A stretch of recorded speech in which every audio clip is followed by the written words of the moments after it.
Damn, look like it already had popped on. We live. You live? Okay. I see it. I hadn't even. All right, son. We live.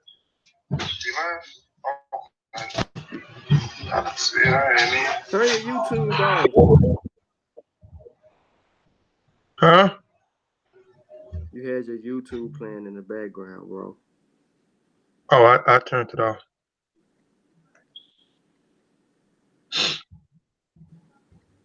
Hey, while he doing that, man, I just want to say peace to the family, everybody that tuned in or will rewatch the show later. It's going to be an immaculate long show by Kofi Pieside TV. So stay tuned and make sure that you got your notes, your pen, and your pad. Make sure you got your listening ears on. Make sure you got your chatter fingers in your pockets and pay attention to this amazing document, presentation / book that's supposed to already have been out, that we've been waiting on for 2 years, 4 years, if you just want to be truthful. Anyway, Kofi. All right.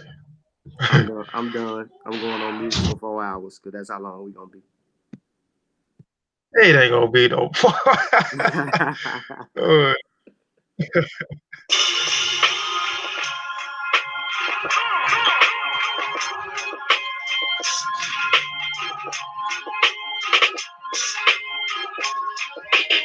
I got so many theories and suspicions.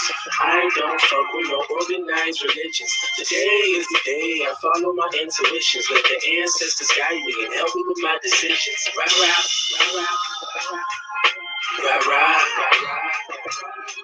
I'm in rah, I'm in rah, I'm in rah, rah, rah, rah. Look, I pray to go with you, Ali. I pray to Marcus Garvey and all the ancestors that came before me. But fuck Mahatma Gandhi. Peace to Clarence 13X. We know the father's story. Tell these 80 fathers they can't ignore me. I came to civilize what they scrutinize. As far as this generation, my homies tell me B got you the knives. So I stay far away from the suit and ties. Still up in the streets amongst killers and thieves who shoot the fires. Trying to give them a vigorous speech so the youth can rise. Before they come through with heat and seek, trying to euthanize. But who am I? I'm like the 5%er, born a sinner. Poor righteous teacher eating on mama's dinner. I'm up in the whole lot of shit, but I'm proud of it. How you gon' sell records talking that African black power shit? How I wish I was controlled like a puppet. Look what I'm stuck with. Force me up in the circle, I calculate the circumference. And in the bubble, I stumble up on brother K. Dot. These conversations don't really happen a lot. Total peace, God. Shalom. That's how we first greeted. I telegraph my thoughts from the spot where the soul seated. Inquisitive, asking questions to my brother Kendrick since he seen the face of God like Jacob seen it in Genesis 32:30. I didn't speak a word, but he heard me. I exercised my mind like a burpee. Told him I was a student, so I had to ask him questions. Never to disrespect him, but only to learn a lesson. I asked him what's the difference between himself and the reverend. He said, priest of the Most High, do no half-stepping. Said Jesus ain't the name for the son of the Most High. Started speaking in Hebrew, said his name was Yahushua. That's when I had to interject with all due respect. I know about Yahushua, the son of the architect. I'm just trying to understand how to overstand truth. Was he black? Was he white? Did he live? Where's the proof? That's when he said, Shalom, I see you got a wise dome. But if you don't believe, I can't tell you what to see. What you want to see a body? You want an autopsy of the son that was heaven sent? Why do you need the evidence? I told him I believe that shit was all a gimmick. Plagiarism, some concepts born out of ancient Kemet. That's Egypt if you need it. And tell your rabbi about the 42 laws of my eye before the Sinai. That shit was written in stone. They still got the bones of the mummies from the land of the black burning sand where the Greeks crossed over. European hypocrisy from Plato to Socrates. They developed philosophies from now Valley Africans. He got to laughing when I said that. He said, yo, you need to dead that. Nigga, you not from Egypt. You were Hebrew. For 400 years, we was enslaved in that region. I smacked my lips just to show him I don't believe him. And asked him if that's the case, how did we separate? Because if people was Slave, and we know that Shorty was raped. So we truly gotta crack open this case, cause if Egypt was black and Israel was black, well then we all won. Do you mix some scriptures to that? He said, see, that's when you need scripture to paint the picture. Cause God said he will sever anybody that differs from the chosen people. And Egypt is purely evil. You read too many books, man, that shit can mislead you. I gave a chuckle as I gave my rebuttal. You read that one book and you can be in deep trouble when you don't know the authors. Written scripts from a handful, put it in one book. Constantine and the council. I got so many theories and suspicions. I don't fuck with no organized religions. Today is the day I follow my intuitions. Let the ancestors guide me and help me with my decisions. Right, right, right, right, right. I'm in right, right, right, right.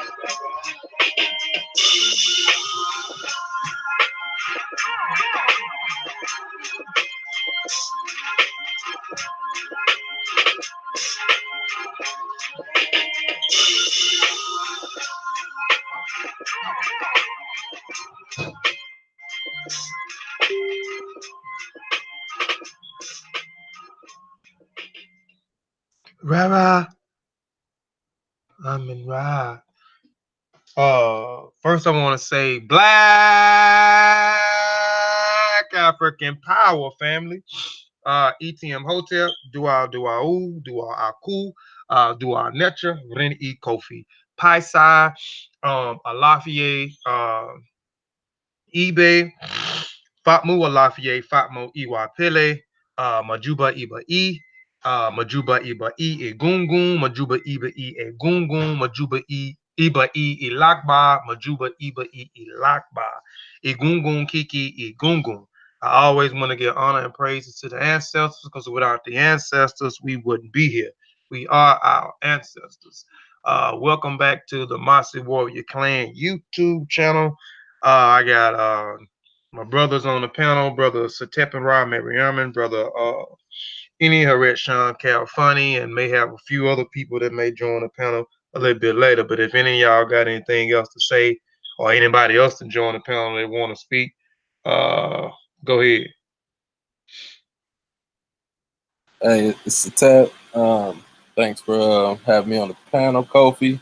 Hope everybody enjoyed the show. Ra is one of the most revered deities. I know the brother Kofi gonna go in on this, and hope y'all read that article he sent out earlier too. So yeah, that's it for me. Yeah, the article was a cheat sheet, but yeah, I just want to say ETM Hotel, my name is Sean. Welcome in peace. My name is Sean, or you could say any Haret. Um, I'd like to thank everybody, man, officially for joining the show. Like, share the show. If you're not subscribed to the channel, subscribe to the channel. Like Brother Satep and Ra, Mary Almond stated that Ra is one of the most revered. There's many manifestations of Ra, so I'm looking to learn a lot today. So if you like learning a little bit about you know the Remish culture and so forth, Kofi's about to give it to you uncut. All right. Let's get into it. Yeah, today's presentation. I should have changed the title of it, but I wanted to keep. I just kept it. But it's the Ra, the most revered deity in Kemet, addressing someone from Facebook. This presentation was put together because of an interaction I had with a sister. I'm not gonna say her name, and I probably would have put one together anyway, because like the brother said, I dropped an article yesterday called Ra, playing off the word Ra data. Where is what is it? Where is the Ra document and the understand and the many and his many manifestations? So I dropped that article yesterday, just explaining to some people why the book hasn't came out, but gave people some inserts into the chapters to see where I was going, how the book was, how I was headed toward in the book. So go check that not presentation, but that article out. It's on Kofi Paisai TV, not Kofi Paisai TV, but Kofi Paisai Written Compositions.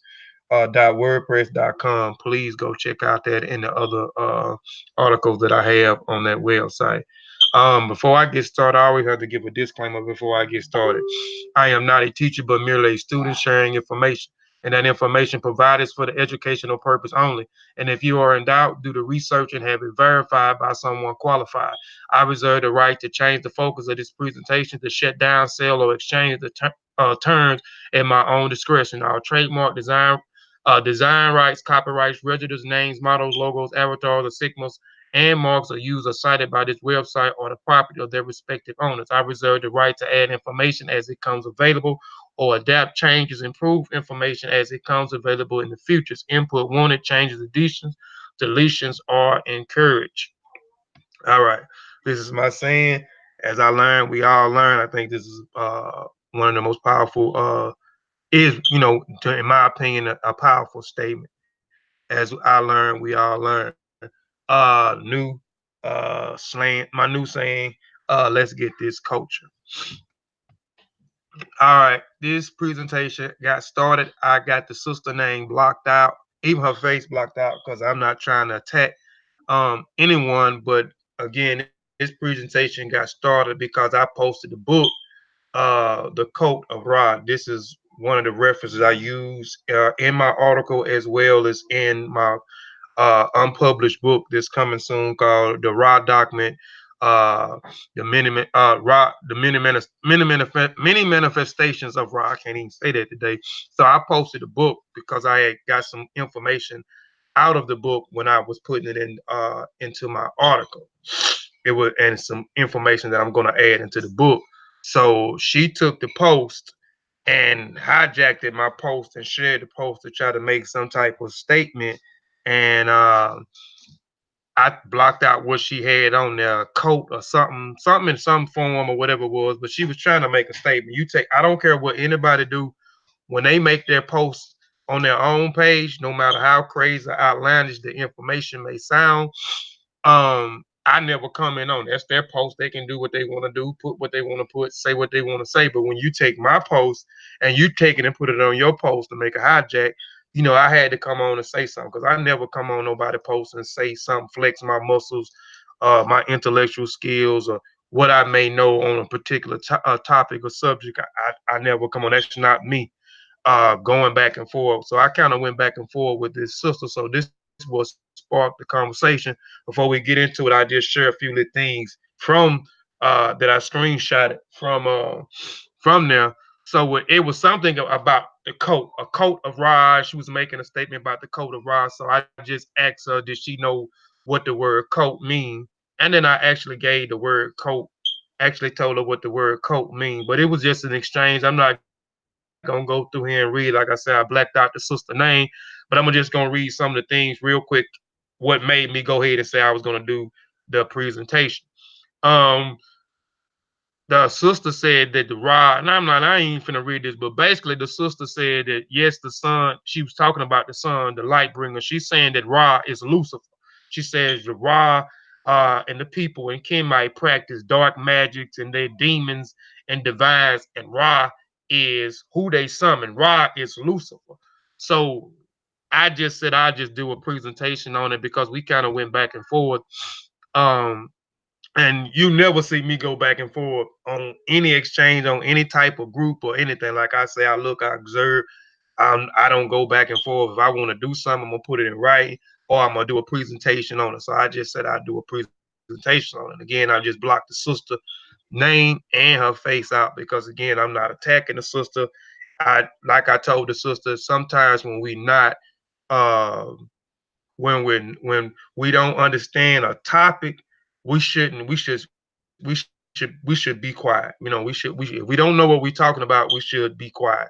So the sister kept going on about Lucifer, uh, you know what I'm saying, the Christians worshiping the sun and all these other types of things, and she just stayed on Lucifer. And then so we're gonna address this thing about is Ra Lucifer, and she says that Egypt means bondage. So we're gonna talk about and she said I don't know anything about Ra. So we're gonna talk about it, see if I know anything about Ra. We're gonna go into we're gonna see if Lucifer is Ra. We're gonna see if Egypt or Kemet means bondage. So these is all some of the things that the sister said that I said I was going to address today. And I'm not going to go through coat, because we all know what coat also means culture. So I'm not going to go into that. I kind of explain that to the sister. So before we go into Ra and the other things, let's go into the definitions, the Hebrew definition. So we got Strong's H1966, Helion, which is the Hebrew word for Lucifer. Lucifer means light bearer, shining one, morning star. Strong 878554, Satan. Satan means adversary, or one who withstands. So we know it means adversary. All right. Is Lucifer, Satan, and the devil the same entity? Because I asked the sister, because she kept talking about Lucifer. So I asked her, and I think she mentioned Satan too. So I asked the sister, is Lucifer, Satan, and the devil, since you mentioned those two names, are they the same? Are they the same entity? The sister said that they are different entities. So the sister does recognize that they are different entities, but just for educational purpose, because I know a lot of people uh get these different entities entwined and think they are one. So is Lucifer, Satan, and the devil the same entity? So let's go in, because we're talking about this because she says Lucifer is Ra. All right, the concept of a Lucifer being Satan is an old one. It is not in a Masonic, it is not in the Masoretic text, the King James, or the Canal text. If you spend time on this thought, you will resolve that some old English theologians, possibly one of the King James translators, decided to decided that the bringing light was an adversary to them as a result. And I'm gonna read that again. The theologian, we understand back in the 1600s, we know King James wrote a Bible. He wrote the King James Bible. And like I said, this is the most King James in the black community is, I know, especially here in the South, he is famous in the black community. If you quoting anything from a book, they always gonna ask you what Bible is that. They for some reason, that if it's not the King James version of the Bible, then it's not accurate. It's saying it's not accurate. It's in error. It's false. So that's why I always say King James is famous in the black community. But we know King James during the early 1600s, he commissioned 40 individuals in order to rewrite the Bible. So they compilated different Bibles uh, and put together a text for him. So it's saying that the theologians, possibly one King James, the translators, because there was 40, I think 40 or 42 translators that he had, decided that bringing light, we know Lucifer means the light bearer, bringing light. And we know Satan, when we're talking in the Hebrew text, and I'm using the Hebrew words because when we talk about the Old Testament, we're talking about Hebrew. So I'm gonna bring up a few words in Greek, because when we talk about the New Testament, we know it was written in Greek. So bringing light was an adversary. So we know in Hebrew, Satan means adversary, according to the Old Testament, on them as a result where the people was left in darkness, are heard to the phony spiritual concepts, rendering those people spiritually concepts, rendering those people spiritual illusions. So those translators, those King James translators, you know how we talk about, especially in the masonry, we always say, brother, shed light. So we talk about light, bringing people into the light. Even though that we talk about now the awakening, we talk about those people are coming into the light. We are no longer, sitting back, you know what I'm saying, and letting people teach us certain things that we know is not right. We no longer following certain traditions when we know those certain traditions ain't right. So we coming into the light. We coming out of the darkness into the light, as they would say. So the translators here was saying that this was dangerous. So they were saying people that was lightning is an adversary to them, because they can't control the people. Because we know at this particular time, or early on, it was only certain people had the text. These books weren't widespread during this time. It was because this was after the time when the printing press in the late 1400s by Gutenberg the Gutenberg printing press was printed before then, you know, it was only certain people had these scripts and so forth. So the term devil occurs 61 times 51 times in 57 verses in the King James Version, and that is not Satan. The devil is Diablo, and it is a Greek concept. And again, we touching on the Greek and the Hebrew words. So the devil in the Greek language is Diablo. It is not a monster, nor a spirit, nor a ghost. It was a person who made false accusations or a liar. Strong's G 1228, Diablo. Prone to slander, slanderous, accusing falsely, a accumulator, false accuser, slander, applied to a man who he opposes. The cause of God may be said to act in part of the devil or side with him. But we know that Diablo means slanderer, slanderous, accusing falsely, or a liar. And a lot of us, I know a lot of devils in my community. I know a lot of devils outside of my community that likes to tell lies, like to slander people. So we know, according to the Greek, Diablo means slanderer. It does not mean some type of mystical monster or spirit that's enticing people to do the wrong things. All right, the first appearance was in Matthew 4:1. This is when we first seen the concept of devil. Now we're trying to relate how Satan, Lucifer, is Satan, Lucifer, and uh the devil the same person, and trying to see, is Lucifer Ra? The devil is not a serpent and was not interpreted this way until the New Testament. Why is this? Because the author, like John, wanted to consolidate their gospels like Revelation. John the Apostles or John the Patmos tried to mix Isaiah, Lucifer with Matthew's Diablo, which we know Diablo means adversary, it means liar, it means slanderer, not a mystical character. And we don't see the word devil until the New Testament, Matthew 4:1. Moses, serpent, also Moses as an adversary slash Satan. And we know Satan in the Hebrew language means adversary. Adversary doesn't mean a monster. It doesn't mean a monster. Doesn't mean some type of evil spirit. Into one being. We have learned that in the Bible, books referring to scriptures cannot be considered scripture because it cannot be referred to its own text. So then Revelation is not even a scripture. It is a revelation. We learn when we know John wrote Revelations, the last book of the Bible. We learned during the historiographical of the Bible that as a new writer wrote their gospels, they added an attribute of the previous mischievous demons to their stories and demons. Revelation was last, so all of the bad deities from other gospels was amalgamated into one by John in Revelation, that merely John's gospel.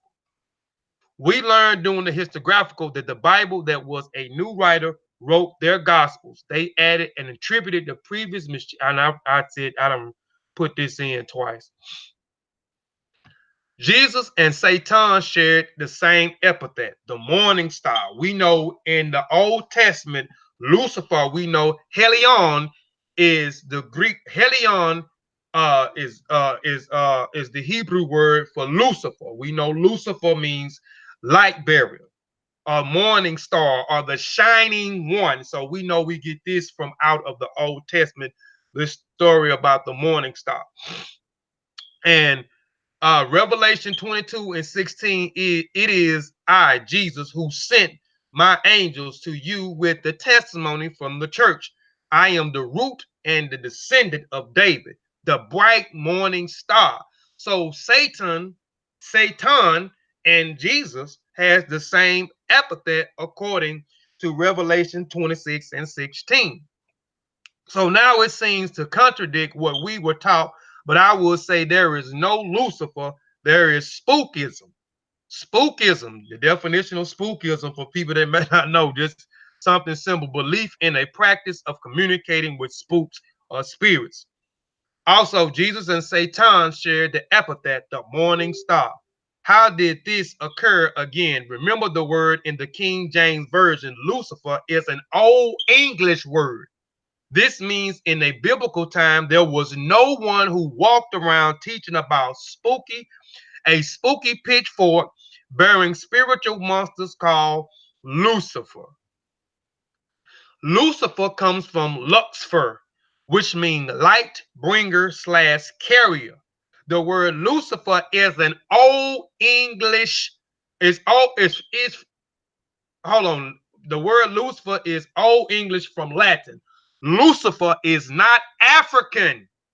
Lucifer is not African or an ancient concept. Therefore, how can Lucifer be the ancient deity Ra when it is not an African concept or it's not even an ancient concept? It's an old English concept that came way later. Lucifer, Satan, and the devil is not the same character. That's why I went through the Hebrew. Lucifer only means the shining one, the light bearer.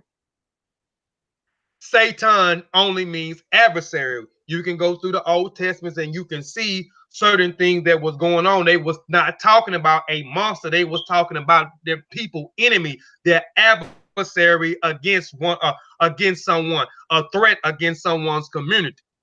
Even when we go through the word devil from the Greek diablo, which we see the devil in Matthew 4:1, this is when you first see the devil appears. And the devil, if we know in the New Testament, was written in Greek. Diablo only means slanderer, slanderous, or a liar. Now, definition of anthropomorphism. Anthropomorphism. Now, anthropomorphics describes or a thought of having a human form or a human attribute, ascribing human characteristics to non-human things. I'm explaining these things so when we go into the culture, of the Remich culture, and we go into certain things that we see that was on the wall, I want to so you can have a better understanding when you see certain things on the wall, or certain things that was carried out in certain things that was carried out in the tradition. So again, anthropomorphics describes or a thought of having a human form or a human attribute. Two, ascribing human characteristics to a non-human thing. Ascribing human characteristics to a non-human thing.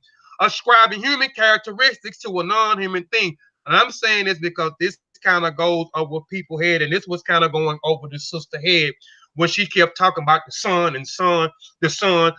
Lucifer is the sun. I mean, Lucifer is the sun. Ra is the sun. Lucifer and Ra is the same thing. Ra is Lucifer, and so forth. So again, ascribing human characteristics to a non-human thing. This is anthropomorphic.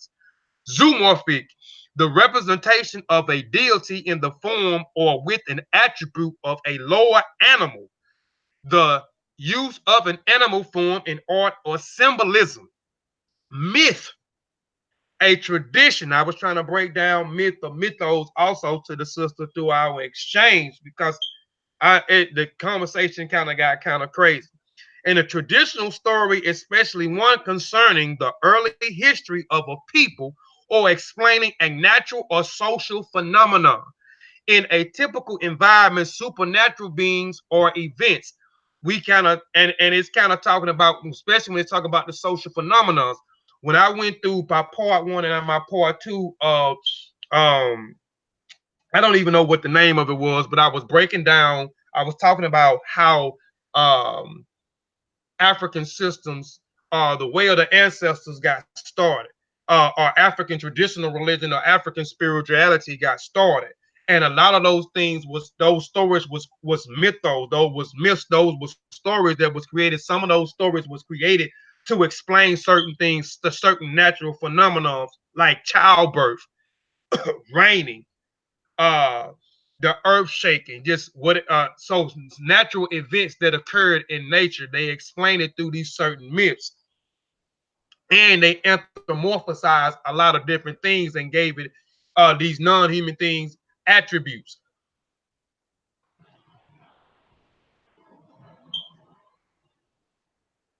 Ra was a primary name of an ancient Egyptian sun deity that represents the sun, and the sun is the giver of life, controlling the reaping of crops which were worked by man.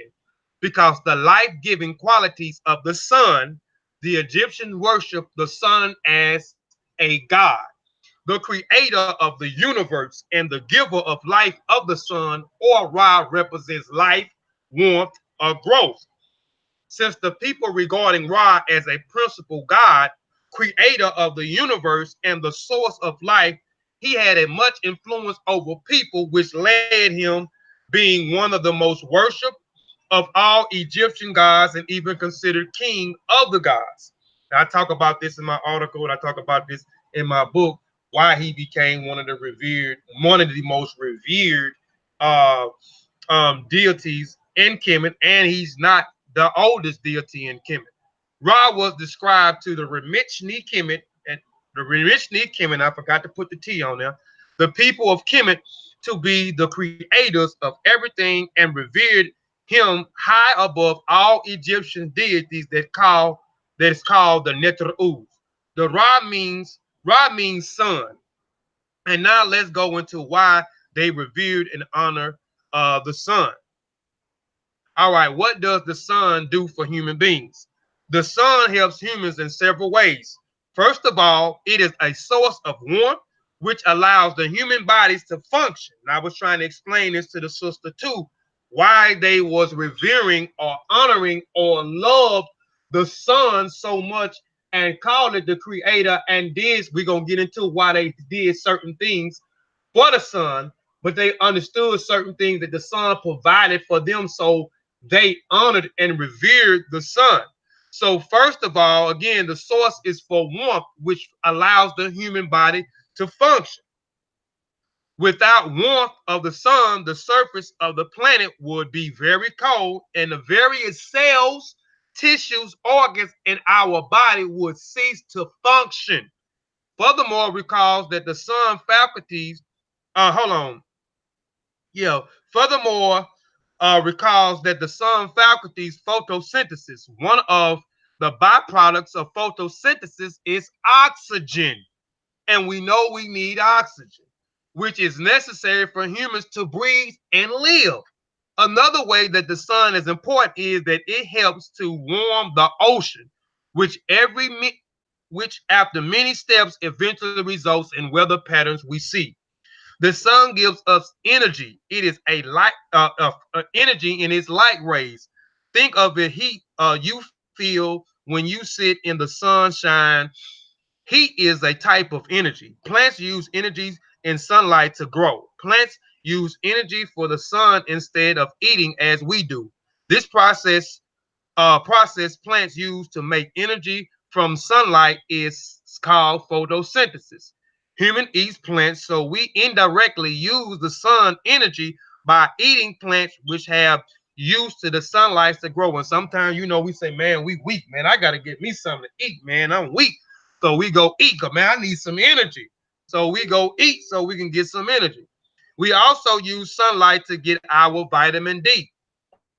We need enough hours in the energy or we don't get enough vitamin D. And that's why a lot of our kids running around here and have what they call rickets, bones weak, and all kind of things. Dang, this sweat. All right. Ra as a faculty head man. The god Ra usually represents a semi-anthropomorphic as a man with the head of a falcon and wearing a solar disk with a Uranus. This is the most common form of Ra. So I know a lot of y'all see in the depictions on the wall and certain things in the writings in the text, you see a man walking around with a falcon head. So this is one of and again, I hope y'all remember these words: anthropomorphism, zoomorphism. I hope y'all remember that, those definitions that I was given. In addition to the solar disk with the Uranus, sometimes Ra is represented also wearing the Atef crown in a few scenes. Ra wears the triple Atef, the roaring one, the double feathered crown with a solar disk, and very rarely he is associated with very rarely associated with the double crown. Moreover, In the relief from the chapel of the Osiris on the roof of the temple of Hathor at Nitoro, that is Dendora, Ra is represented with the two human-shaped bodies which emerged into each other at the back, and with two falcon heads. Concerning the solar bark, Ra is depicted as a falcon-headed man in all the solar barks representing in the book of the day, which is the Runu per M Haru. The utterance are coming forth by day. And as a form, Ra during the fourth hour of the day, that is our hour preceding in noon. So you will see Ra as this falcon-headed on the bark in what they call the Duat. The Duat is the nether world. So you will see Ra traveling through these different, what they call these different kingdoms, these 24 kingdoms or these 24 hours in a day where Ra is traveling when you start to study the different nether world texts or the Duat text. And we're going to talk a little bit more about the Duat text in a minute. Ra traveling to the west. So when you talk about the Duat, Ra is traveling to the west in some of the nether world story, but there are other stories that's not. We'll get into that. As a form of Ra during the fourth hour of the day, that is the hour preceding noon. All right, anthropomorphic from of Ra, the form of Ra. The god Ra is also represented in a fully anthropomorphic form, usually wearing a solo disc, as I stated earlier.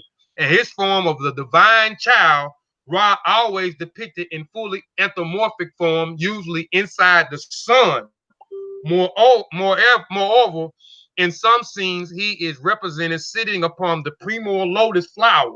The form of Ra in the first 2 hours of the day is a divine child inside the sun. So here is a depiction here. And this is the wrong. No. I'm gonna get into that in a minute. The daily journey of Ra during the hours of the day representative frieze. This is in the hostile hall of the temple of Horus of Baghdad, Bahudet. Uh, Ra and Bahudet, Lord of the Sky, enthroned inside the sun. Ra is represented in his form, divine child, which he is the divine child. But I wanted to this was another picture that I wanted to put in here. Well, I think I have it on the slide with the side locks of youth and the finger at his lips, which you can see.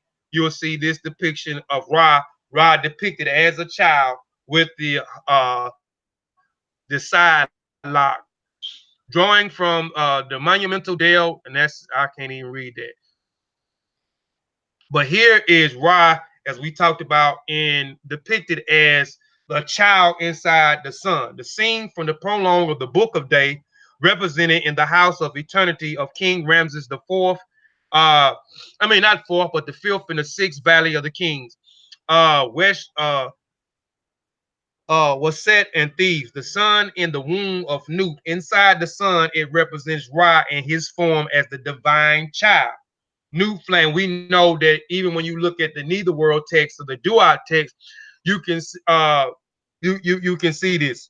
New flanks by a set at the left and Nephthys, which is Nephit at the right, both rising in the lower their hands in the gesture and the protection and the admiration. So this is Ra as the child inside the sun, the divine child inside the sun. Zoomorphism and the combined forms of Ra. Ra is one of the Egyptian gods with the largest number of forms. In fact, there are many sacred animals that are associated with him in the iconograph. I'm going to read that again. Ra is one of the Egyptian gods with the largest number of forms. In fact, there are many sacred animals that are associated with him in the iconograph. The falcon, which we see a lot, the cat, the lion, the calf, the bull, the baboon, the serpent, the crocodile, and the ram. All right, we're going to go into some of the depictions of that. Again, remember, Ra has the largest numbers of zoomorphism forms. So again, you can see a Ra as a falcon, a cat, a lion, a calf, a bull, a baboon, a serpent, a crocodile, and a ram. We know we see this a lot, Ra as with the falcon headed. Ra as a falcon-headed man. The great temple. This is in the great temple of King Seti I at Abydos. The chapel of Ra Haketi details from the southwest wall of lower residence. Ra Haketi, which we'll see that a lot, and I'll talk about that a little bit more about Ra Haketi. Haru and Ra merged together. Falcon-headed, wearing the Atef crown with the ram horns and the Uranus of the bull horns and the solar disc.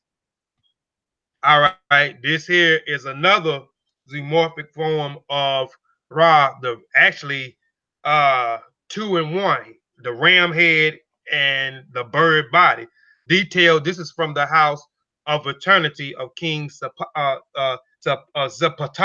the Valley of the Kings, West was said in Thieves, Ra in the form of a ram-headed falcon representing the Ba, which is the soul of Ra, and depicted inside the sun. This is another form. We talk about the cat. His form as the cat. And we know when we study the Duat text or the Neither World text or the Underworld text, we can see that a pet is his enemy. So this is a detail of the facsimile painting of a scene representing in the house of eternity uh Zenejum, west of Waset and Thebes. The god Ra in his form of the sacred cat slaughtering with a knife the curse of that's a pet though, that's the Greek word. The enemy of gods representing in the form of a snake under the sacred person Persia tree in Anu, which we as Sinopolis, the Greek, but we know Anu is the place. Detail from the house of eternity of Irinefer, servant of the seat. We know Ra is also the bull. This is another depiction, a zoomorphic form of Ra, which is the bull. During the reign of King Ramesses II, west of Wasat Thebes, Ra in the form of a white calf as the son of the celestial cow and the goddess Nut, which we can talk about. That is another text when we talk about the book of the heavenly cows. This is another dua or neither world or underworld text that came in the new, in the new kingdom, and we'll talk about that a little bit later on. Uh, this is another form of Ra as a lion. Again, he has the most zoomorphic forms out of all of the deities, or out of all of the Netherus in Kemet. This is in the temple of Hebus, the scene from the west wall sanctuary at the kings burning the incense, pouring a libation before two images of the Ra Haketi, both lying, and again, we know pouring libations as is a part of African culture. We see this all over Africa, not in just one part of Africa, but all over Africa, north, east, west, south, and central. All right, the serpent. It says Ra also has a xenomorphic form of a serpent. So we can see Ra here, temple of the goddess of Hector. This is in Diodora, the ceiling of the hypostyle hall details from the innermost strip, who resides, which is in Diodora. Ra is the unifier of the two lands, representing his form as the sacred serpent rising from the great lotus flower within the sacred bark. This is another scene where we talk about when you look at the Amdawap, that is a neither world text, or you look at the Book of Gates, you will see this display of Ra on the bark as a man with the falcon head. But you can also see here the baboon form and Kepra on top. This is the daily journey of Ra during the hours of the day, representing on the ceiling of the hypostyle hall of the temple of the goddess of Hathor uh, at Diodor. The details from the 7th hour. Ra going through the 7th hour, or through the traveling through the 7 kingdoms. Ra is representing as a baboon wearing a solar disc with the scallop shooting a bow above the head. So again, Ra is also, this is one of his xenomorphic forms, the baboon. Neckerbeck, her form of the sacred vulture, spreading her wings uh, in protection. Ra in his form as the sacred crocodile. Ra in zoomorphic form as a crocodile. The scene of the book of Fayum. The god Ra represented the crocodile with the mummy on his back.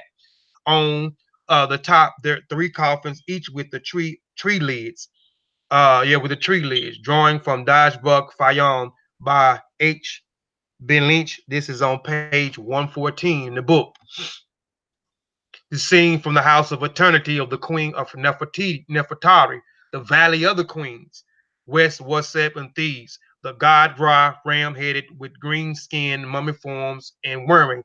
And I talk about this also in my unpublished book about a lot of the scenes that you will see, especially when you're dealing with those nocturnal um, Texas, in neither world Texas, those different manifestations of Ra, you will see him in a mummy in the mummy form. The solar disc is flaked by a set, which we know. I mean, Isis, which is a set here, here, and Nepti, which is Nepet, which we can see here because we understand the writings and the different symbols on top of each on top of the head.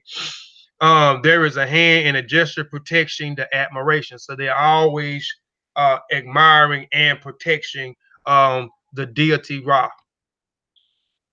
The scene from the underworld. The book is what in the underworld. The sun god Ra shown in the scarab beetle and the solar bark details on the wall painting from the tombs of Thutmose III, the new kingdom of the 8th dynasty reign of Thutmose III, 1479 to 1425 BCE in the Valley of the Kings, west of Thebes. So this is another zoomorphic form of Ra, Kepra. Uh, here. Ra was an ancient god, but not the oldest of the gods, which I explained too. And we kind of had this conversation with the in the Seshu group, the Seshu Ma'ani Metanetra group that I'm a part of a few years ago. Is we had a discussion, was Haru the oldest deity in Kemet? Ra is not the oldest deity. You know, and again, when we talk about mythologies and we talk about these different stories, these stories came later on, and Ra became one of the most revered deities in ancient Kemet. Um, Later on, in the course of the Old Kingdom. Ra was an ancient god, but not the oldest of the gods. The cult of Ra is attested through Egypt as at least since the Old Kingdom. That is the form of the 4th dynasty onward. Beginning with the Old Kingdom, Ra was depicted as a human being with the sun disk on his head. So at first, Ra was depicted as a human being with the sun disk on his head. Ra was the paramount importance for the ideological of rules and was emphasized, for example, by the epithet or the title that was given to the Egyptian kings. We know one of the titles of the Egyptians was the Sarah, the son of Ra, which means the son of Ra. In addition, royal names was compound with the element Ra. For example, the name Ra the Jetif, the third king of the 4th dynasty around 25 BCE, means Ra, he endures. Things that, excuse me, this king is usually said to be the first with such uh, theophoric names incorporated the name of the sun god Ra. I should have put a question mark there. But this is the king usually said to be the first with such theophoric names incorporated the name of the sun god Ra. When Ra became the most important deity, and they started to revere Ra, venerate Ra, praise Ra, love Ra, etc. The kings or the Nasubitis will take on a title, uh, uh, Sarah, and then later on they will become and this where it's son of Ra, and then later on there's a story that is told for well we'll get into that and it may be in the next slide. The king is usually said to be the first with such the theophoric name incorporated in the name of the sun god Ra. The date The days of the old kingdom is important because it is now commonly accepted by the sun god. Ra did not become a deity in Egypt until the third dynasty, Verlag 2071. Uh, this is from the book. When it's I get a source of the author at the end of the presentation. However, but the fifth dynasty, he was powerful God who was closely associated with the kings. King was already seen to be embodied of the Haru, and so the two gods became linked. Now listen to this again. The king was already seen to be embodied the embodiment of Haru, and so the two gods became linked. Some of the composite deities, Ra Aketis, you will see Ra Aketi, which I was talking about earlier. The two deities, the two neters merged together. And at first, before there was a Sarah of the kings took on the epithet as Sarah, the son of Ra, they was already embodiment of Haru, and we'll get into why is that. Ra is Haru on the horizon. Ra also came into the associate with Atum, the creator of God, in the Anai, which is the percentage. In Hanapolis, which we know Hanapolis is Anu, as Atum Ra. The inscription of the volcano ash bowl, EA 3556. There is one piece of evidence we talked about a while ago. We'll go back.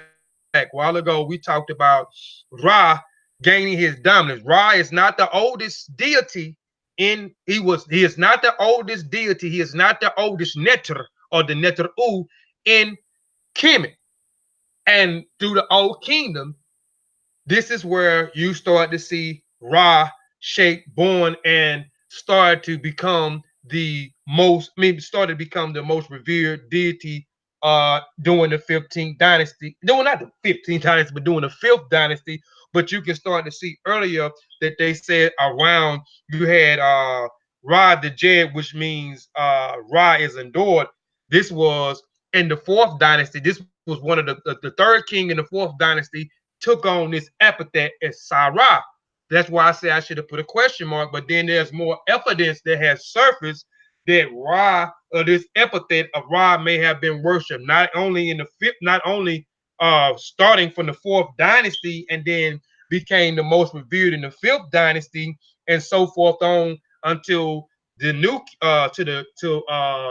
Amun came, and then later on Amun merged with Amun Ra. Uh, but more evidence came, and doing this description of the volcanic ash, there is one piece of evidence for the extent. And well, let's go back real quick because I thought I had put this in here. But the embodiment of Haru, before we go to that, during the 1st and 2nd, they may be in one of these slides, but in the 1st and the 2nd dynasty, the Haru took on the epithet, the kings took on the epithet of Haru and Set. We know Set, and according to some of the texts, that Set was a bad person. But, and I didn't put in here, but I wanted to put in here, but I didn't put in here, but I should have put in here, showed you some of the epithets of some of the kings that also had Set name. We know that later on, Set became an adversary to Haru and Asa.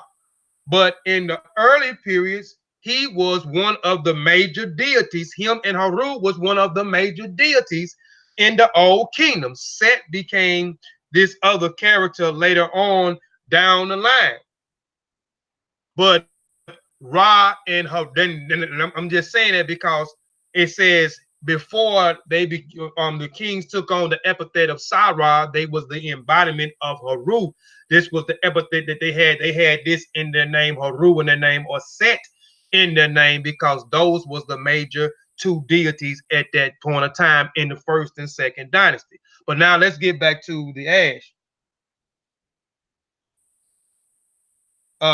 Get back to the ash.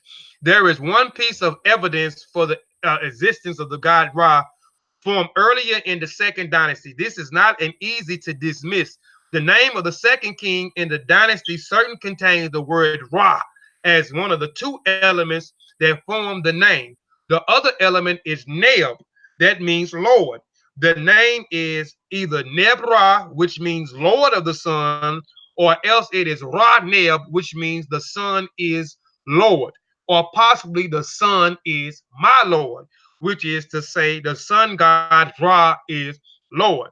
And I have a little small piece here. This is from the volcanic ash of the inscription that was on the volcanic ash that they found. And I'm throwing this in because, again, when we talk about Ra, the Jedef, Ra, who means he who endures, which they said this was uh, the you start to see this epithet in the fourth dynasty where the king started to take on the epithet as son or the title as Sun Ra or the reincarnation of Ra, which we're going to get into the story of them uh or explaining why they call themselves the reincarnation of Ra. But this is more evidence. This is from the second, I think this is from the second dynasty, where you start to see Ra Neb, a Neb Ra, a king in the second dynasty through some of the reconstruction that they did when they found this ash that this epithet was in the second. You had a king that called himself Ra Neb or Neb Ra, the Lord of the Sun. A son is the Lord. Reconstruction of the original inscription Ra, and you can see here at the top of the inscriptions, you can see the sun dish, you can see Neb, you can see Ra, you can see the bird Haru at the top here. So this is an inscription, and then you can see the Nisibita, you can see the sesh plant, the bread loaf, you can see the bee, and the bread loaf here. Here at the bottom. Then you can also see here again the sun dish and Neb, Ra, Neb here.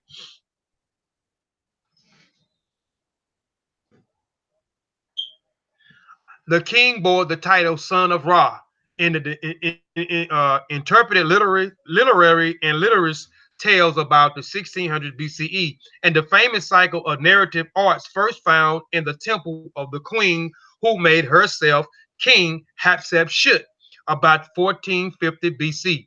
The sun god chose the woman to bear his text. Next manifestation takes the form of her husband, impregnates her, and supervise the birth of the child and its ka or sustaining energy. Take literally, Taken literally, this implies that the king is not a human being, but a manifestation of the sun god with the onward form and the mortal lifespan of the man. This is Cork 2001, page 17 and 18. This is from the Sun, this the Coat of Ra book here, which I got the book name and everything at the end of the presentation, the source. But this is the story in where Hatshepsut, you can see in one of the texts where Hatshepsut, you know what I'm saying, says Ra came down, he chooses the Hatshepsut or this woman to bear Ra in his next manifestation. So now her husband impregnated her and he supervised the birth of the child and its ka and sustaining energy taking liturgy. This implies that the king is not a human being, but a manifestation of the sun god with the onward form of the mortal lifespan, where Ra impregnates this woman. The Shabaka stone. This Shabaka stone is originally erected as a lasting moment as a temple of Ptah in Memphis in the late 18th century BCE. The stone was at some point removed from the unknown reason to Alexandria. From there, it is was transported by a navy vessel to Alexander to England. It was brought back to the Balance along with the capital of the Egyptian column, fragments of the Greco-Roman black basalt capital, two fragments of the quartz renaissance of the Senwarset III, and the black granite kneeling statue at Ramesses II. In 1805, the stone was donated to the British Museum by George Spencer, 2nd Earl Spencer, 1758-1834, who was the first Lord of the Admiral of Scenes of 1724, trustees of the museum. In 1901, the stone was deciphered, translated, and interpreted for the first time by American Egyptologist James Henry Brewster. The monument has remained in the museum by the present day. So I'm gonna talk real quick about the Shabaka stone.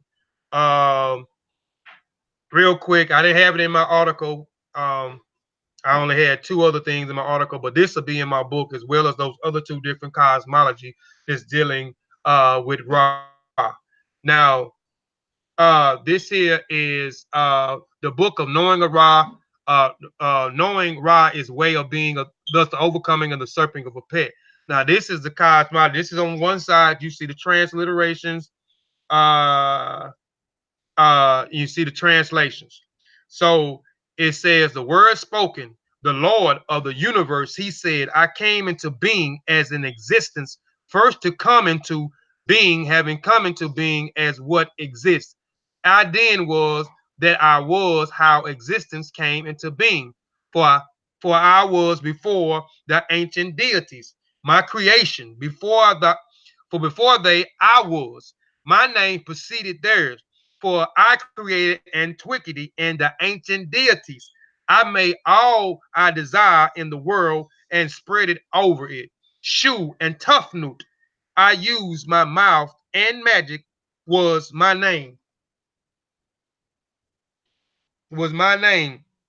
It was who I came into existence in my manner being, taking on existence as what exists. Thus, I came into existence in the primordial times. After that beginning, I host a after that beginning, and that's kind of small. I'm blind. I'm trying to see. After that beginning, a host of ways of the being came into existence. All that I did in accomplishing along before any other being came into existence. To create alongside me in these places, there I created a mode of beings within the energy in me. There I created noon while still drowsy, while I had yet to find any ground on which to stand upright. But then my heart was filled with energy. Our design of creation appeared before me, and I accomplished everything I wanted to do being alone. Conceiving designs in my heart, I created different modes of existence, and multi, multiplicity ways of being were born of existence. Noon, the primordial waters. This is from the Runu Port in Haru. The utterance are coming forth. Boy, and this is coming forth by nice. Oh, like I said, I was trying to rush and get through with this morning, man. So I could present it to y'all, and I ain't have time to go back. I actually got through at 153 and then have time to go back and re-look at things. But it's the utterance of coming forth by day. And this is what they call this the misnomer, the book of the dead. This is from chapter 7, noon, the primordial waters, noon, noon. I read a little bit. Noon ink atun my in win wa r ek m noon ink ra m qua f M sa heka in elsa inra ink netter a kepra des f munu nu nun nu it netter u ket jed ran nu uh well, I ain't gonna read all of it, but this is the transliteration, the translation, the primordial waters. Noon is the primordial waters. Ink atun mahwa im when I am attuned when only I exist. Being alone in noon, I am Ra when he appears in his glory. When he commands and governs that which he has created. Who is it? It is Ra. So Ra is attuned. Ra is noon. These are the different manifestations of Ra, and we're going to go a little bit more into that, but not too much. Get the article that I did. I went into it in the article. Get the article. I'm not going to give you all of it on this presentation, but we'll talk about it a little bit. I am the great God who came into existence on his own in its waters. It is noon, father of gods. In other words, it is Ra. In other words, it is Ra. He constituted the name of his members. Then he came into existence. Then gods who are in the retina. It is Atum in his disk. In other words, it is Ra. In other words, it is Ra. In other words, it is Ra. When he appears in his eastern horizon in the sky, I know yesterday and I know tomorrow. Yesterday was Asa. Tomorrow is Ra. The enemies of the masters of the universe have been annihilated. There he reigns in his son Haru. Noon represents the unpolarized state of matter. Every Ramich creation text begins with the same basic concept that before the beginning of things, there is a liquidized primordial abyss everywhere, endless and without boundaries of directions. The Ramich called the cosmic orders / watery chaos Noon. Noon is Ra, and it says it in the text. But if you look at the Kimnu, the Pasegic, the Hekpapata, Cosmology, these creation stories always begin with the watery abyss, this chaotic noon, this premortal waters that is called noon. Chapter 17, the premortal waters, noon, is Ra. As the text states, the premortal waters, I am attuned when I am alone. I exist being alone in noon. I am Ra when he appears in his glory. He commands and governs that which he has created. Who is this? It is Ra. Scientists have agreed that the ancient Ramish describes the origin of the universe as being the abyss. You know, those that study the Big Bang, you know, we talk about this one singular point, this density point that exploded and it started to expand, and these multiplicity of things started to happen, fusions and all types of things started to happen. Science begins to recognize that everything in the universe is made out of energy. Scientists begin to recognize that everything in the universe is made out of energy. Quantum physics discovered that physical atoms are made up of vortex of energy that are constantly spinning and vibrating, each radiating in its own unique energy signature. This is why I say we are Ra, and Ra exists in everything. Lentis, a ceremony of lingering forms of prayer consisting of a series of invocations of supplications with the response that are the same forms, a number, and sessions. The lentis, the supplication in the forms of a book of common prayers, a recital that resembles a lengthy. I'm giving a definition because when we go into, we talked about the doo-wop, or we talked about the nocturnal texts, we're talking about the lengthies. I talk about the lengthies in my presentations I did a presentation I did a year and a half ago called the 75 Names of Ra. Also, which that presentation was a little bit from my unpublished book, the Ra document, uh the many manifestations of Ra. Um, so the Lentis of Ra is one of the most important religious texts dedicated to the god Ra and his worship. It is a lengthy, and again, lentis are nothing but again recitations, recitals, prayers, and etc. And these are something that they did to honor Ra. And again, we know that they understood that when we talked about the sun, even though Ra is more than just the sun, but when we talk about the sun, that's why I gave you what does the sun do for human beings. So I gave you a list of things of what the sun does for human beings, and if the sun wasn't here, we'll be out of here. We'll be out of here. We will cease to exist. So they understood the importance of Ra, so they always honored Ra. They honored him because of what the sun does for them, for their survival, for them to be able to sustain. So the Lentis of Ra is one of the most important religious texts dedicated to God Ra and his worship. It is the Lenti of divine names and accompany the figures of 74 to 75 forms of Ra. Among the various forms of Ra listed in the lengthy, there are also some deities that are praised as aspects of manifestations of Ra.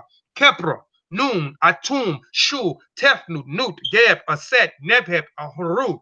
These are all different manifestations of Ra. These are Ra. These are the multiplicities of Ra. Atum, Nun, Shu, Tefnut, Nut, Geb. We know when we talk about Nut, Geb, uh, Tefnut, Shu, we talking about the wind, the sky, water, moisture, and so forth. Primordial abyss. Um, Concerning the iconographs of Ra in the lengthy, most of his forms are represented with the mummiform's body.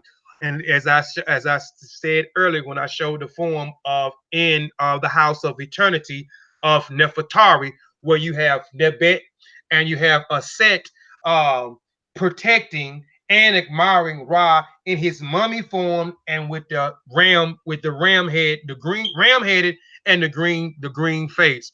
So most of the forms in the lenses of Ra, you will see him in the mummy. The body will be wrapped up in a mummy form. Of these, most anthropomorphics and the others are cosmic anthropomorphic forms. For example, the ram-headed, falcon-headed, and scarber-headed. We see those depictions on the wall of these bodies with these ram heads, falcon heads, and skulls.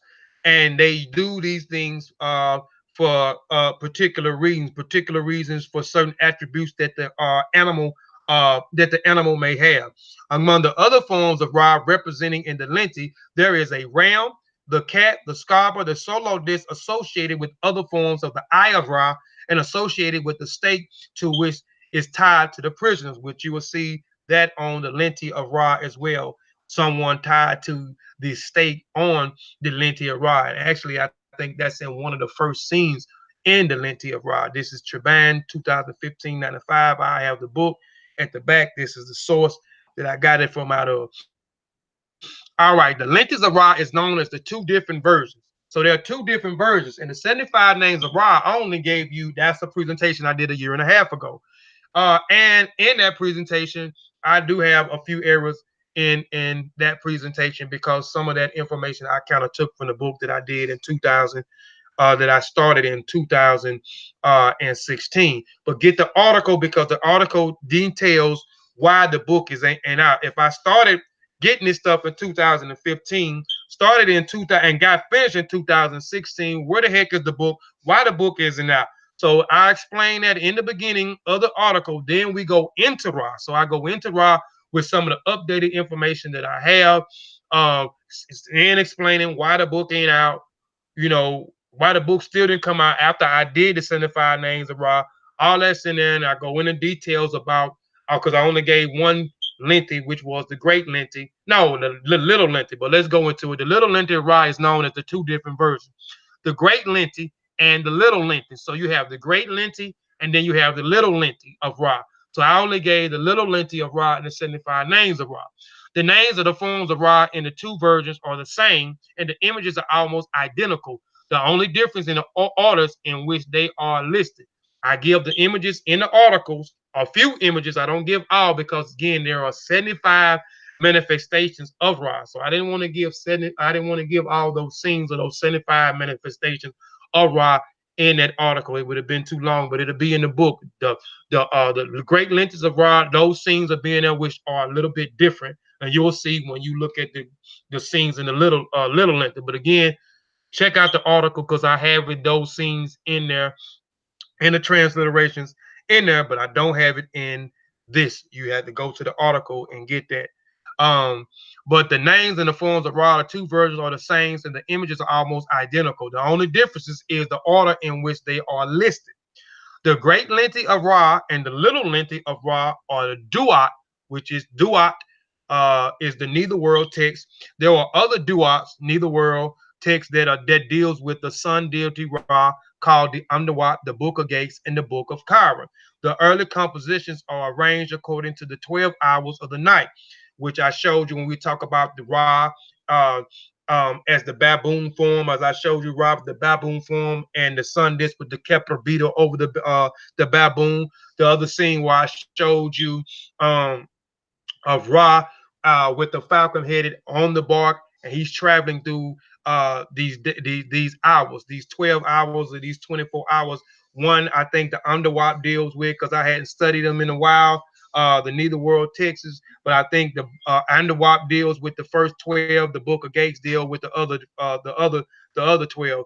The the day of time, Ra is selling through those 12 kingdoms of those 12 hours during the day, and then those other 12 hours that he's selling through the last 12 hours in the Neither World at night. Ra is going into the west at night. We know the sun rises in the east. We know the sun. Then we know the sun is at its sun is in the south. It is at the highest of its glories in its meridian height, and we know the sun sets in the west in the evening. So Ra is traveling in the west. He is going through those other 12 domains, and you can see that the sun uh what's the name is swallowing Shu, and you can see the image of Ra being birthed again. Ra, as I show you an image of the child, Ra is the image of a child inside the sun disk. The early compositions are arranged in according to the 12 hours at night, with the barks conveying the sun god of ram headed. I think the book of Chiron is the one that deals with it at night. I'm not sure. Again, it's been a while. It's been since 2016 since I dealt with uh, those Neither World texts, which there are more Neither World texts, and I wanted to put them in here too. That does not just specifically deal with Ra, but the Book of Gates, the Book of the Amdawat, the Lentis of Ra, the little lentis of Ra, the great lentis of Ra, and the Book of Kairos deal with Ra. Then you have other the Book of the Heavenly, no, the Book of the Heavenly Cows also deals with Ra. The Book of Day, um, and I'll go through them and name all the rest of them and even give you a source. Well, I actually got the source because I used some information in this presentation from that book, which is also a great book that I recommend people get. Also, because it summarizes all of the Neither World texts. It gives you all the different Neither World texts where you can find those primaries at for those Neither World texts and etc. I'll give it to you at the end of the presentation. All right. The great lentis of Ra, the little lentis of Ra. Okay, we already went through that. Again, there are early compositions arranged according to the 12 hours a night, with the bars conveying the sun god in his ram headed. The nocturnal forms pad places in the center of each hour. The Hebrew definition. Now, we went through okay, and again we went through the sister saying that Ra is Lucifer. So, and I gave a little educational thing because the sister did understand that Lucifer, Satan, and Satan and the devil is not the same entity. So we went into the Hebrew with the old, and because the Bible was written, the Old Testament was written in Hebrew. So we went into what was Satan. Satan only means adversary. We went into Lucifer. Lucifer means the shining one or the light bringer. That's all it means. We went into the Greek because we had to deal with the devil, because the devil don't appear until Matthew 4:1 in the Bible, in the New Testament, not in the Old Testament, and it only means in Greek it means it's just the word is diablo. Excuse me, I'm losing breath. And it only means slanderous or a liar. So it has nothing to do with some mythological character that John the Patmos in the book of Revelations later on amalgamated all these different things, or even when it came to in the 1600s with King James and the 40 or 42 men that he commissioned into write a Bible for him, took the word light bearer and the word adversary, and those who are obtaining light or coming into the truth, or whatever you want to call it, coming out of darkness. They want to keep people in darkness. So the light was an adversary, you know what I'm saying, to them. So this is kind of how these things transitioned in the Bible, when it kind of became one of these monstrous things, especially when you get to James Revelation in the book. So we went through that. We went through Ra. The sister said I didn't know anything about Ra, so I'm explaining to you Ra, how Ra became the most revered going into the totality of Ra, his many manifestations. And she also talked about bondage. She talks about that the word, she says that the word Egypt, or she says that that place represents bondage. So we're gonna go into the Hebrew, back into the Hebrew. We're gonna go back into the Hebrew because she says that Egypt means bondage. So, and I was looking in the Hebrew for what the word bondage means. We get the word strong HH3533 kabash, subdue, bringing into subjection, bringing it 5650. Embed, servant, man, servant, bondman, bondage, bond, servant, all in size. Strong HH5656, bode, service, surveil, work, bondage, act, serve, servitude, tillage, effects, labor, meese. Strong H5659, adult, bondage. Strong H4713, mystery, if I'm pronouncing it right. Egyptian, Egypt, Egyptian women. And this is Mizraim. Mizraim. The word in Egypt is Mizraim. And Mizraim is Egypt, Egyptian, Mizraim, Egyptian. So even in the Hebrew, the word for Egypt is Mizraim. Mizraim only means Egypt, Egyptian. That's it, Egypt or Egyptian. It doesn't mean bondage. And here again, Mizraim, Mitzrayim is dual. It's dual. Mizraim is dual. Strong H4693. Upper and lower Egypt. That's only what it means. If that term is a dual term, Egypt or Egyptian, Mizraim, upper and lower Egypt. You know, we had lower, upper Egypt and lower Egypt. Tai Shaimu and Tai Mahu. All right. I am a member of the Seshima Ani Meta Nature, and I can admit and keep admit, I do not know how to do JSES. JSES is taking those symbols that you see here on the marker and form them where we're able to create the words. So you have here that we used to call the crocodile tail, or we call the burnt charcoal, if you can see my cursor here. And this is what they call, this is a biliteral KM. So you get the word Kim. And then you have the bread loaf here represents the T. So you get Kemet. You can see it in this form. You can see it with the form with the O49 determinative, which represents town, which um, brother Asar, brother Seba Wuja Irimaat, and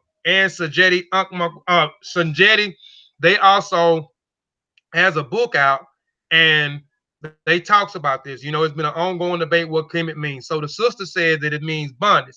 So we know in the language. So in we looked at the Hebrew, and we looked at the different terms Kobe. of what bondage is. Go ahead. She said it means what again? Bondage. Okay, go ahead. Okay. So now we looked at it in Hebrew, and we seen the words for what bondage is, and then we seen what the Hebrew people call uh, Egypt, and we went through it, and it only means Egypt or Egyptians, or upper and lower Egypt. That's all it means. It doesn't mean bunch, according to what we seen in the Hebrew. Now again, I uh, can't do the JSIS. So I just screenshotted a picture of a show from the group I'm in, the Seshima Ani Meta Nature, and my Seba only means teacher, was doing a presentation. And it's in the book, and he has done numerous presentations on our channel as well as on his own personal Facebook thing. And Kemet, he has Kemet means the nation of riparian country. The nation of riparian country, not the black land, not black people, not bondage. The nation of the riparian country, or it can mean the irrigation land. We know it was the irrigation land for farming, the irrigated land. So let's go into what riparian is. riparian, related to or living or located on the bank of a natural water course, such as a river or sometime of a lake or a tide water. And we know the Nile River or the Happy River flooded, and this was a thing that they needed. The water. And we'll get into this definition and just clear it all up. The riparian came to English from the same source that gave us river. The Latin riparius, or the noun derived from ripa, means bank or shore.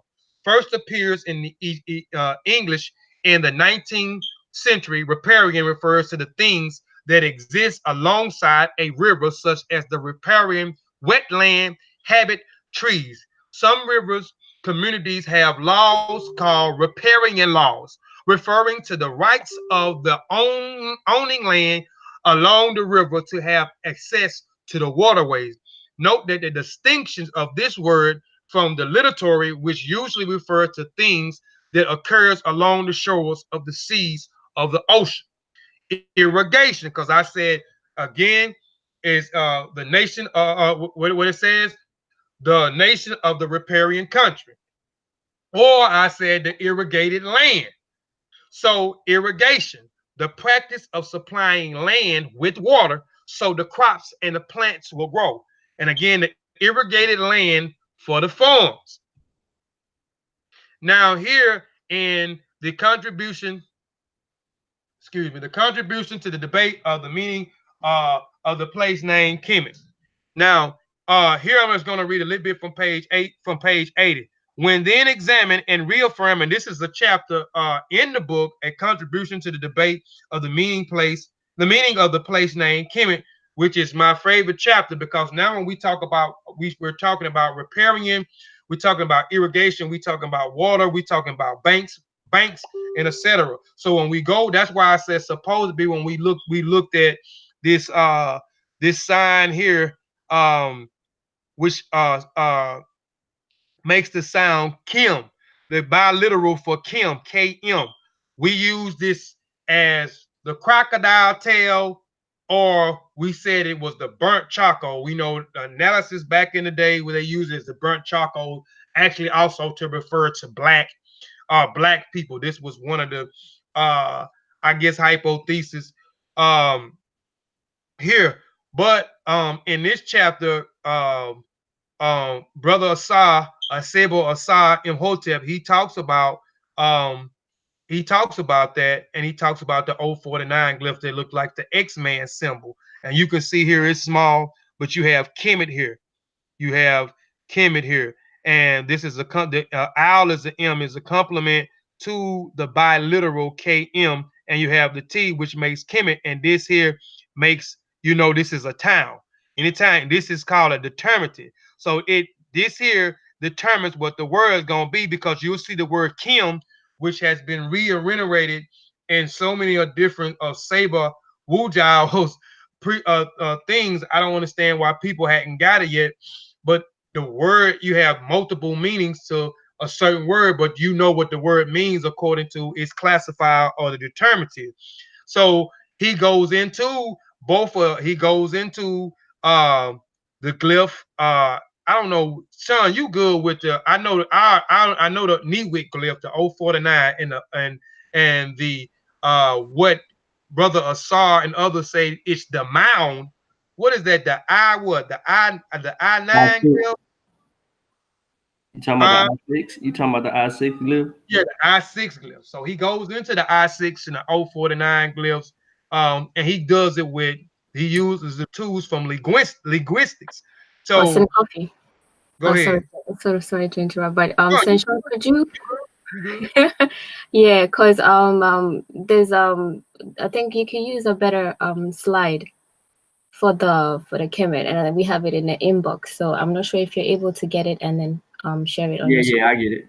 Yeah, okay. He can get it, and we'll share it in a minute because I have to unshare. But I mean, that's all I had. Senator indicated I like I said, I couldn't put the J sets together to put it up there, so I just screenshotted what I had. You know what I'm saying? What I can use, and I was putting it together real quick because I was just trying to get something real quick and put it up here before the show started. No problem. We got you. So yeah. And glad just for you to join us, sister. Don't worry, I will miss it. You know, it's a lot to learn on this topic, and I know that you've been doing a lot of research on it. So, yeah. Yeah, thank you. So I mean, so he goes in, but we'll just read a little bit from here. From here, it says, "We have examined and reaffirmed the argument in Imhotep 2014. He's been talking about this for a while. That the 049 glyph hieroglyph is a representation of two irrigation channels bound by a graphical within a circle. The importance of the argument goes to the point that the place name Kemet is primarily classed as a category of irrigated land for farming, as I said. This is a confirmed that the variation representations of the place slash name Kemet with determinative classifier for irrigated land, i.e., Kemet, where he gives the examples of giving that the N23, this is a representation of the canals, N36 and the 049 glyph, classify interchange and the graphical variations of each other. The word Kemet can only be understood within the context of the type of land suitable for farming and life. It is within the context that the form must be understood. The form found of MK Canal Paris is a rare form and may be found in other texts. 99% of the representation of the place name Kemet in terms by either N23, he's showing the canal, N36, and the 049 glyphs. I'm not going to read the rest of it, but he talks about the 049 being interchangeable of the canal. So we talking about the riparian or the irrigation land.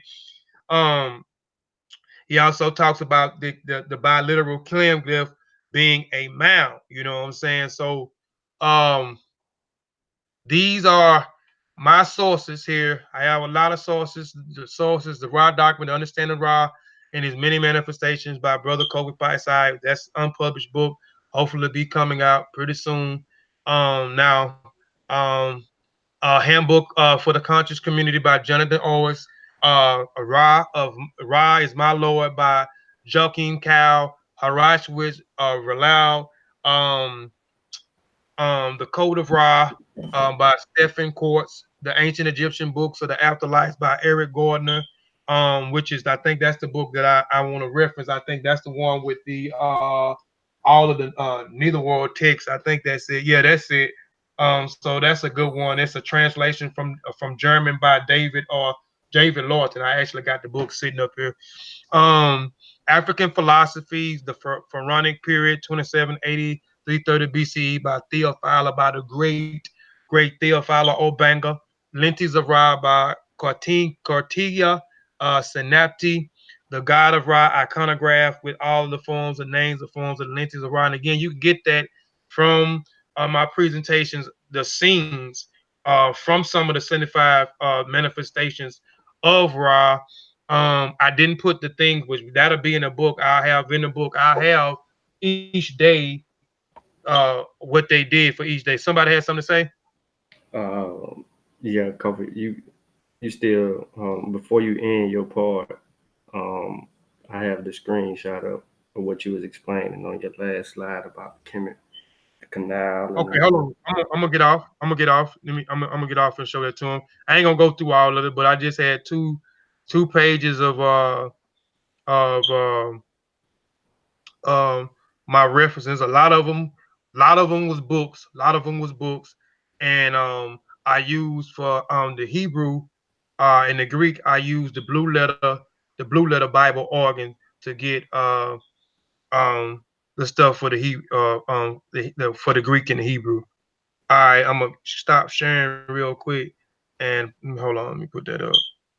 Hold on, and throw it on yours. Hold on.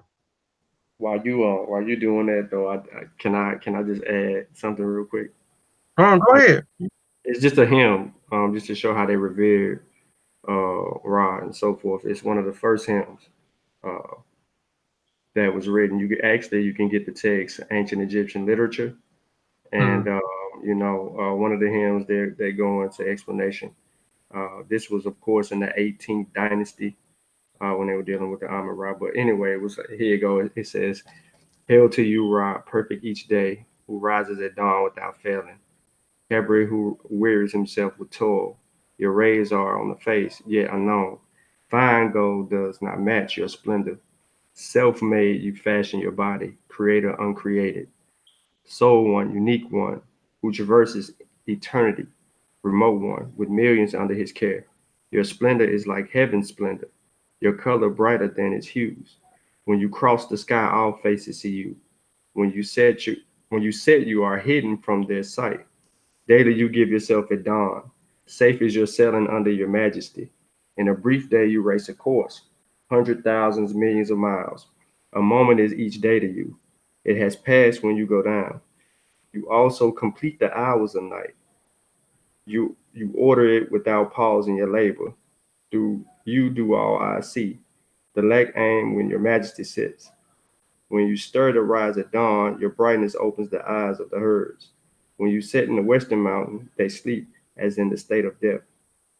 You know anything about, the Rimage and how they view um Ementiu, which is the west. Um, that's where everything sits at. So that hymn is a good explanation of how they revere and deify Ra and so forth. But go ahead, Yeah. go. And then that's good because I'm gonna have a lot of that. I'm gonna actually all have 75 in my book to those different hymns to those different nectars or those different manifestations. Those different manifestations of Ra in the great lengths of Ra and in the little lengths of Ra. I have them for both in the book. I didn't put them in the article, but go check that article out. A lot of stuff I didn't have on this presentation was in the article, and the presentation wasn't about the article per se. It was just about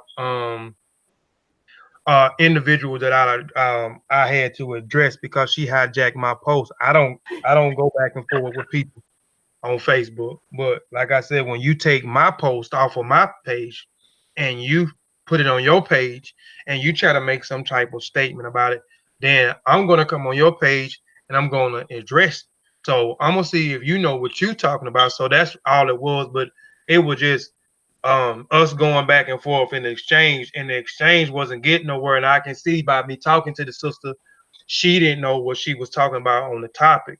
So I just said, hey, I'm already doing an article, so I might as well do a presentation, but just do a presentation a little bit on the article, but on details of addressing the individual who's saying that I don't know anything about Ra, and I've been studying Ra since 2015. I actually got an unpublished book, but I got errors, but I'm fixing that now. But I'm just saying, and you saying rise, Lucifer. Now a uh you bringing biblical things into ancient Africa, and Lucifer ain't even an African word or an African concept. It is an old English word.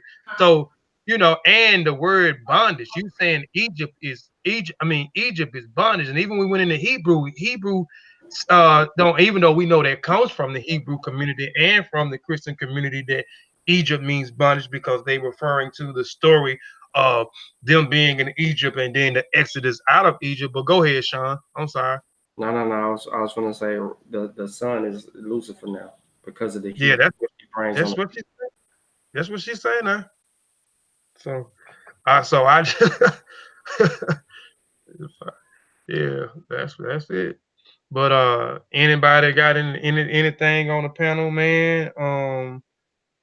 Um, uh, shoot, any questions in the chat? I ain't want to look in the chat. I've been kind of going in. I normally stop and look at the chat, but I ain't even look at the chat. I'm just trying to cover what I had because I had a lot, and I wanted to try to go ahead and get through with that, man. I appreciate everybody for tuning in too. But anybody on the panel, man, got anything, man? And we got my sister Emicat. Y'all heard a while ago. We've been I don't she got we got sister Emicat on the panel. We finally got no, yeah, she finally been on the Mossi. She been on Kofi Pie TV before. This is her first time on the Mossi Warrior Clan channel. I'm happy to have my sister on the panel today. And all the rest of them y'all already know Satep and Vasa and Sutek already, and y'all already know Sean, big old mile. But anybody on the panel, man, got anything, man?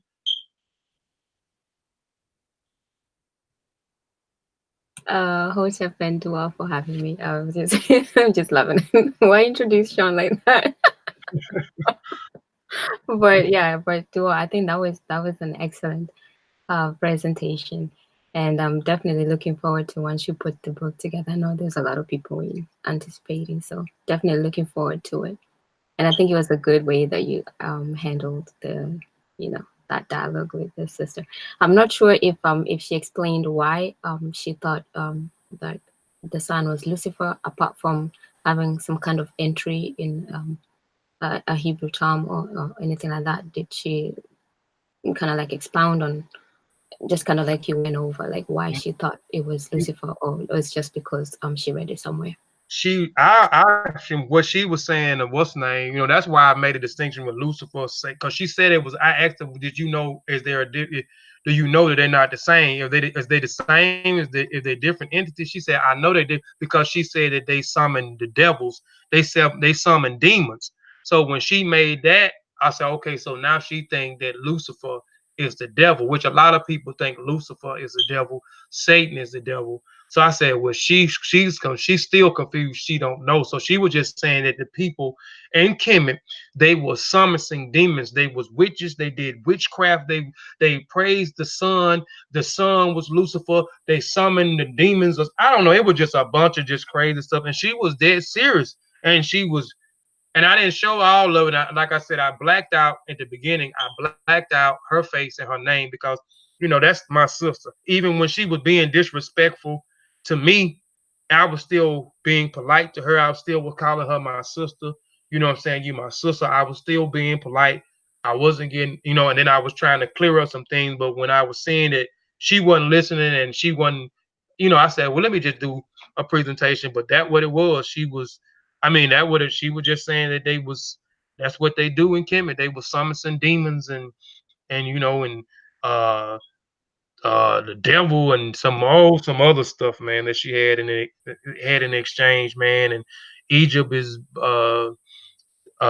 means bondage, and it was a whole bunch of crazy stuff that she was saying. So I was just trying to explain to her, but she really didn't want to listen. So I just said I'll do it, and I'll do it in a tasteful way. I'm not gonna put a name up there. Oh, I'm not gonna disrespect her. Go ahead. her name was in it. Her name where? Yeah. Bruh.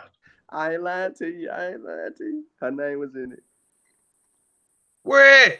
When you replied to her message, you would add her and her name appeared. But you blocked out her initial name and parts of her picture. But when you commented it had it on there. And I knew you didn't catch it. So I was just letting it ride out. I didn't want to stop and say You should have said something, man. no, man, you was going in. Yeah, yeah. Anybody else, man, on the panel got anything? Anybody in the chat got any questions, man? Appreciate to the people, man, that's um tune in, man, watching, man. Um, Anybody in the chat got any questions? I'm trying to stroll through here to see if anybody got anything, but I don't see anything. What's up, Sutek? What's up, Vasa?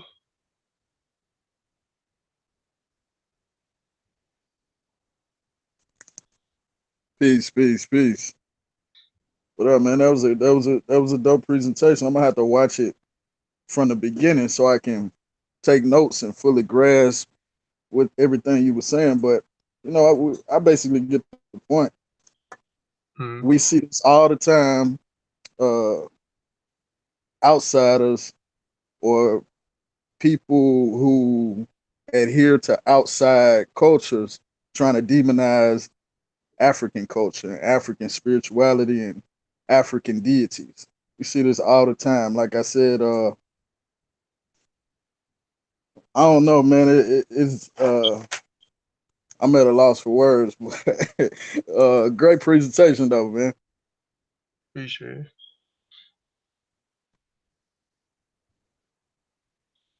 Yeah. Anybody else got any comments in the chat. But again, man, appreciate everybody for tuning in. Y'all could have been our same spiel I give all the time, man. But I mean, I say it because I mean it. Y'all could have been doing anything else with y'all time. Because I know everybody's time is valuable. But y'all tune in and listen to what I had to say and what we had to say. So I appreciate you, for y'all taking some time to check your boy out, man. Appreciate y'all for supporting the Mossi Warrior Clan, supporting the Seshuma and Email the Nature, supporting Kofi Paisai TV, man. We really, really, really appreciate that. Um, um, I just say stay tuned. I guess Sean up next. I don't know if I'll be coming back. I really need to, if I'm gonna do and finish the book, do what I need to do. I may have to be gone for a minute. I cause this here kind of trying to put presentations together, trying to write articles. I'm trying to do a lot. I'm trying to write articles. I'm still trying to write articles, and writing the articles is what got me writing the articles and uh um some people in my corner, encouraging me or just telling me, brother, drop the book, you know, kind of got me back into wanting to go ahead and publish. Do what? Me and Tip and Rob were supposed to read the book. We were promised that we were gonna get like you gave it to Amin Ra. You gave him the book. He got to read the book. And Satep and Ra and myself, we were waiting. We was like, okay, Kofi, we're gonna read the book and see, because you want to see where you was at with the book, and we wanted to read it. Did you read the article? Did you read the article? See how he do, y'all? He trying to distract us. So Satep and Ra myself, we've been waiting for years, and he give us this article to read, y'all. That's what he gave us. He gave us the article. We've been begging for the book, but he gave us the article. Saber join the panel. Peace, brother. Saber, Hotep, Saber. Hey, Hotep, excellent presentation. So yeah, I was here checking it out. I was listening. While I'm doing some stuff on the computer. My computer's sluggish, but I'm listening. So I'm listening and watching the slides in the presentation. Yeah, it's strange though. I think you handled it well in terms of addressing the sister and also what we refer to as planting one seed. Growing two trees with one seed. Basically, you did two things at one time. You made it a teaching moment and you addressed, what the sister was saying that was incorrect. And that's how you do it. So I think people benefit from that watching. So that's good. I really don't understand myself how anybody could think of the sun as something that's adversarial, unless you're one of those people that the sun attacks and causes problems. And we have people who the sun attacks and whose physiological makeup is not really conducive for the sun. Don't have a defense mechanism. So the sun is maybe, an adversary to that. But outside of that, I really don't see it. Without the sun, the earth, nothing would be here. There'd be no life. So I don't really know how anybody could think that. Yeah. Yep. So that's good. But it's, but there are people who think that. So you got to think like, okay, what is causing somebody to forsake reality, growing plants? And I'm sure, most women, most people have plants in their house or plants in their garden or something, even if they don't grow food, but they have some kind of plants and things. What do they say about the sun being adversarial when they having plants and they rely on the sun for their plant to grow and stuff, and the food they have in their refrigerator? We got to really figure that out. Like, why would somebody think that? Just because it's written, and it's not even written that way, but just because they interpret it written that way. Okay, the sun is Lucifer. By the definition of Lucifer being light, the sun is definitely that. It's just that it's not adversarial.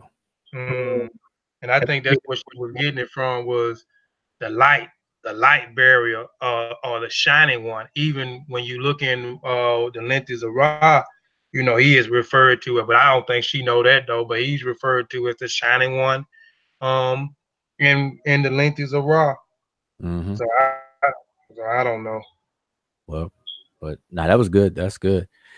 Just on the Kemet thing, I know you had showed that slide, but Sean showed the other one because I don't Mm-hmm. want anybody misconstrue that Kemet with the two people determinative as the one for the country.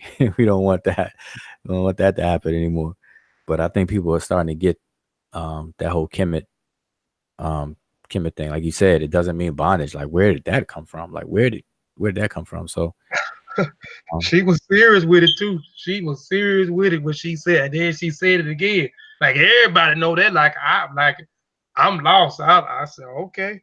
She said, everybody know that. I said, all right. well, you know what I think she could mean, and I'm not a mind reader, but you know how people equate the United States of America with white supremacy, but they don't say the word United States of America or the word America literally means white supremacy, but they say it's a place of white supremacy, or you know, it kind of represents that. So maybe in that context, she's saying Egypt or Kemet, the word doesn't mean bondage, but because there's people who believe that the Israelites or the Hebrews were in bondage in Kemet, that's what they mean. You know what I'm saying? That's the only thing that I could think of that would make any remote sense along those lines. Not that the word means bondage, but that there were people, you know, people believe that the Hebrews or the Israelites or whatever were in bondage in Egypt, and then they came out through their Exodus and stuff. So that's the only thing I could think of. Yeah, maybe so. Yeah. Shoot, anybody else, man, before I end the show? And they just talking now in the chat. They ain't have no question. But you know, on that note, again, go and check out the article. Please go check out the article.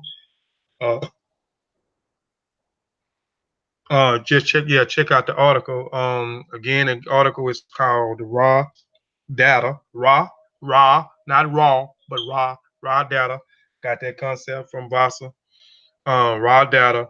Uh, where is the raw document? And his many manifestations. I know I'm missing something. I had these long titles. So it's I think it's an excellent presentation, not presentation, but article, and also go check out the rest of the articles that I have on the website. Again, it's www.kofipaisai writtencomposition.wordpress.com. Also, I usually have a slide up, but I don't want to go back and share my screen no more. But I always have a slide up. Please go and support the Seshima Ani Metanetia group. We are a group of like-minded individuals who are studying the language, the running Kemet, and the writing script called the Seshima Metanetia. Um, Go check out our website, www.seshumaaniMetaNature. Also, check out Saba University.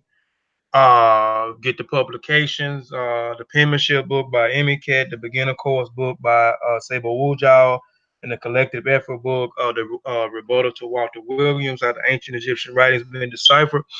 Also, go check out. I mean, please go and support Kofi Paisai TV. Kofi Paisai TV is a channel that takes a black man, black woman, and black child Eurocentric mind and Africanize it. No matter whatever you want to know about African culture, is on Kofi Paisai TV, as well as things going on, as well as African American culture.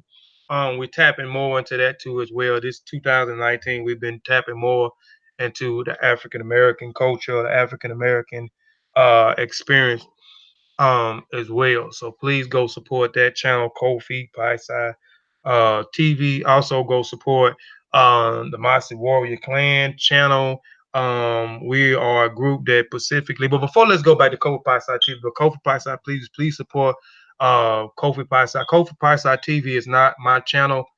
Specifically, my channel. It started out with my name, but it's grown into a group of individuals: Satepin Ra, Miriamin, Sean, Red, Cal Funny, Satuk, you got a long name, Satuk. I ain't doing Satuk, Vasa Nicolo, and Vasa Nicolo Gull. They also have a bunch of presentations on that channel as well. So check out those brothers' presentations as well. So the Kofi Paisai family.